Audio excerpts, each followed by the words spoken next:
জানাজার ফরজ কয়টা বলেন তো? দুইটা। কয়টা? দুইটা। একটা হলো তাকবীর দেওয়া, 4 তাকবীর। কি দেওয়া? 4 তাকবীর দেওয়া। 2 নম্বর হলো দাঁড়িয়ে পড়া। 2 নম্বরে কি?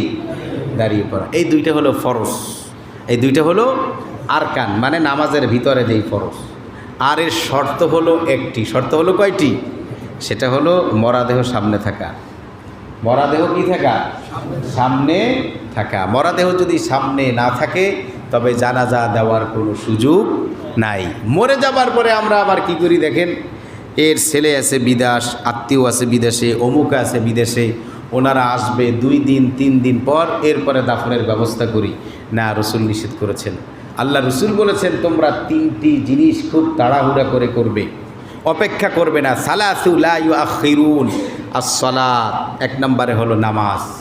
2 নম্বরে হলো গিয়ে পাত্র বা পাত্রী যখন সব কিছু মিলিয়ে তোমাদের পছন্দ হয় তখন আর বিবাহ শাদী দিতে আর দেরি করো না। 3 নম্বরে হলো ব্যক্তি বান্দা যখন মরে যায় তখন জানাজার ব্যাপারও তোমরা আর দেরি করো না, তাড়াতাড়ি তাকে দাফন করে দাও। ইমাম গাজ্জালি রহমতুল্লাহ আলাই তিনি বলেছেন, এই ব্যক্তির যখন জানটা কবজ হয় তখন মালাকুল মাউতরা যেভাবে জানটা নিয়েছে এতে তার কষ্ট হয়েছে দেহটার উপরে।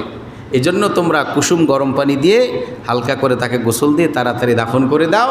তার যে ফয়সালা, তার যেটা হবার সেটা কবরে হোক। আল্লাহ যদি তাকে জান্নাতবাসী করেন, তাকে জান্নাতে যেতে কেন বিলম্ব করছো? যদিও রুহু চলে যায় কিন্তু দেহটাকেও তার কবরের মধ্যে তাড়াতাড়ি পৌঁছিয়ে দাও।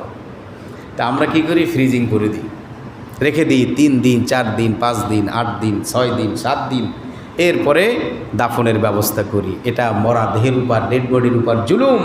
যারা থাকেন এই জুলুমটা এর উপরে করবেন না। তো বন্ধুগণ, জানাজার ব্যাপারেও আমরা কিছু শিখলাম। আল্লাহ নবী সাল্লাল্লাহু আলাইহি সাল্লাম বললেন দা রাসূলুল্লাহ, রসুল দোয়া করলেন।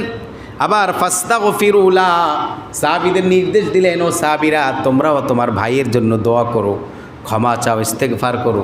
এই হাদিস জেনে এনে তারা সামনে রেখে এই দলিল দেন, যেহেতু মৃত ব্যক্তির জন্য জায়েদের তখনও কোনো কবর হয়নি। এখন আপনারা কি করবেন যে হুজুর তো দমন দশায় ভরে গেলাম, এগুলো নিয়ে আমাদের কোনো বাড়াবাড়ির কিছু নেই, সারাসারিরও কিছু নেই। কেউ যদি এইভাবে জানাজার পরে দোয়া করে, আপনার ওখানে গিয়ে দিন কায়েম করা লাগবে না। আপনার কাছে অপছন্দনীয় হয়েছে, বাস আপনি দোয়া করেন না, আমি এখানে অংশগ্রহণ করলাম না, এই দোয়ায় আমি আপনার কাছে বেদাত মনে হয় যে এটা করলে আপনার কাছে এটা পছন্দর দিক না, যে আমার কাছে ভালো লাগে না, বাস আপনি করেন না।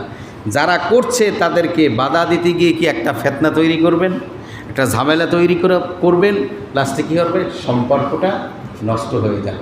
তা আপনি এই জায়গা থেকে আপনি আপনার নিজেকে বাঁচান, অন্যকে বাঁচানোর জন্য আপনার চেষ্টা করার কোনো দরকার